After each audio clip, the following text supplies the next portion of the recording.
So if you just got your S25 Ultra, these are 5 settings I suggest you check out and set up for the first time as you're using it. And the first thing we're going to check out is the display, getting that to its maximum potential. What you want to do is you want to go into your settings, and then you want to go down to where it says display, then scroll down to where it says screen resolution. You're going to see there that it's set to full HD plus by default, and you want to actually choose QHD plus. That is going to be the highest resolution possible on your display.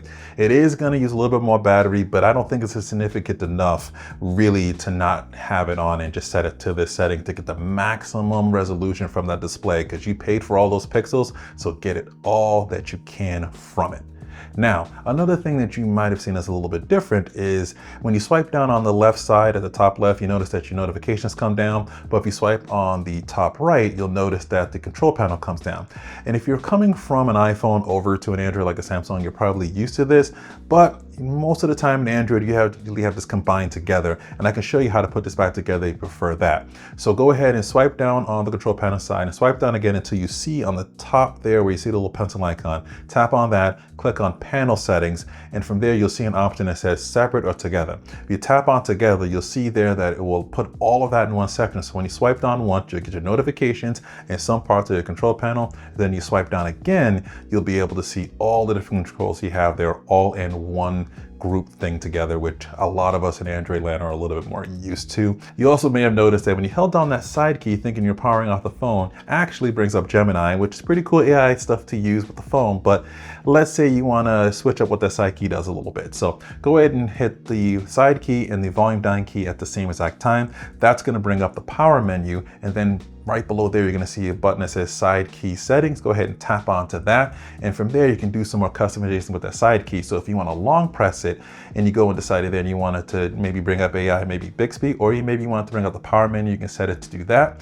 You can also have it set to change what it does when you double tap the button. By default, it's set to open up the camera, but you can have it do things like open up the flashlight or other different apps can open up by hitting that side key twice on there if you wanted to. So you get a little more deeper customization.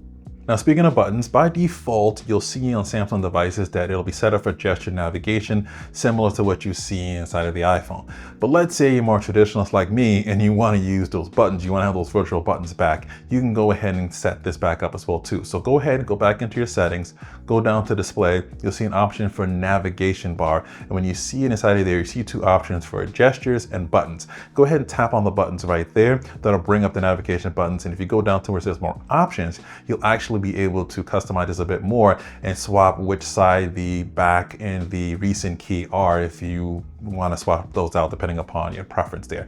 Personally, I like using it this way because I'm so used to using it this way, and I think it's a little bit faster and a little bit more, I say, of a natural way over gestures to kind of navigate your phone. But let me know if it's different for you. But there is one more thing we can also check out and change in terms of settings, and that is to go into your camera, then go to the video side of that. And what you'll notice here is that by default, the video is set to record at 1080p on the front and rear facing cameras.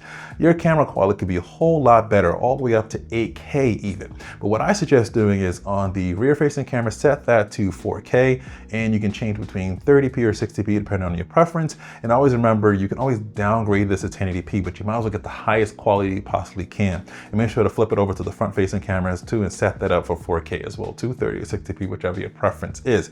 I think it's good to get the highest quality possible and downgrade that a little bit later if you want to, if you're uploading it to different apps and whatever you sort of need to do with that video file.